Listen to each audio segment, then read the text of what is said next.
पुढे 2 रुपयांनी सीएनजी महागल्यामुळे वाहन चालकांमध्ये नाराजी आहे।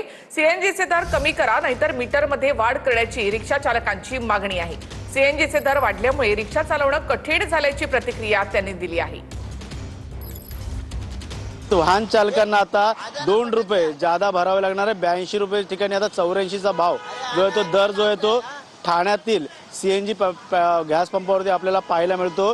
पाहायला गेलं तर दिवसभरात अनेक रिक्षा ठाण्यामध्ये धावत असतात। त्याचबरोबर ओला उबेर असेल, याच्या टॅक्सी देखील असतील, त्या देखील धावत असतात आणि खासगी वाहनं देखील सीएनजीकडे जास्त कल दिसून येतो। मात्र आता सीएनजीचे दर जे आहेत ते 82 वरून 84 रुपयावरती गेलेले आहेत। 3-4 महिन्यानंतर वापस वाढलेले आहेत दर आणि दर वाढतात आणि 50 पैशांनी फक्त कमी होतात। मी तर बोलतो, मी 700 रुपये धंदा करतो दिवसभरामध्ये, त्यात 200 रुपयाचा जर सीएनजी गेला तर 500 राहिले, परत 500 मध्ये परत घरचा खर्च आहेत, परत घरात काय सामान इमान लागतं, काय लागतं ते बघा, शिल्लक तर काही राहत नाही।